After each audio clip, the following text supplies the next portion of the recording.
Anshul Khurana, managing director loop cinemas. મેં જે રીતે કીધું, ઘણી બધી મલ્ટીપ્લેક્સીસ છે સુરતમાં. લૂપ સિનેમાની ખાસિયત એવી છે કે આ 8 સ્ક્રીન લેઝર પ્લેક્સ છે, જેમાં 8 સ્ક્રીનમાં લેઝર પ્રોજેક્ટર આપણે રાખ્યા છે. આ પહેલો મલ્ટીપ્લેક્સ છે સુરતનો જ્યાં આપણે ડોલ્બી સાઉન્ડ તો તમે દર જગ્યાએ સાંભળ્યું હોય, પણ ડોલ્બી સ્પીકર્સ પણ છે. તો એનો જે એક્સપિરિયન્સ છે એ બહુ નવો એક્સપિરિયન્સ તમને મળશે અહીંયા.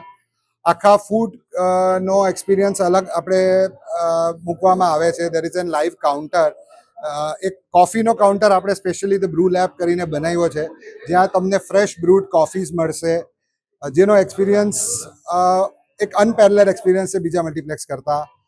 પછી તમને ઇન્ફિનિટી લોન્ચ બનાવ્યો છે, જ્યાં 2 સ્ક્રીન આપણી પ્રીમિયમ સ્ક્રીન્સ છે, જેનો એક્સપિરિયન્સ બીજી બધી સ્ક્રીન્સ કરતાં અલગ છે. આપણી પાસે અહીંયા હોમલેન્ડ સિટીમાં 3 બેઝમેન્ટ પાર્કિંગ છે, જેમાં 700 કાર લગભગ અને 2000 ટુ વ્હીલરની સુવિધા છે, જે which is more then enough. અને સુરતમાં આટલી મોટી પાર્કિંગ બીજા કોઈ પ્રોજેક્ટમાં નથી. બહુ બધું ક્રેઝ છે. સારી પિક્ચર આવે તો લોકોને મલ્ટીપ્લેક્સ પર જ જોઈ છે. મલ્ટીપ્લેક્સ એક એક્સપિરિયન્સ, જે સિનેમાનું એક્સપિરિયન્સ છે મૂવી વોચિંગનો, એ તમને કોઈ દિવસ ઘરમાં નહીં મળે. ટિકિટનું ભાવ યુઝ્યુઅલી તમને ખબર હોય તો ડિસ્ટ્રીબ્યુટર્સ અને પ્રોડ્યુસર્સ યુઝ્યુઅલી ડિસાઇડ કરે છે, બટ આપણે શહેરમાં એક કોમ્પિટિટિવ પ્રાઇસ રાખવાનું છે બીજા મલ્ટીપ્લેક્સીસ અને બીજા થિયેટર કરતાં. આપણે વધારે પ્રાઇસ નથી રાખવું. એ કાલથી આપણે પબ્લિક માટે આ મલ્ટીપ્લેક્સ ચાલુ થાય છે.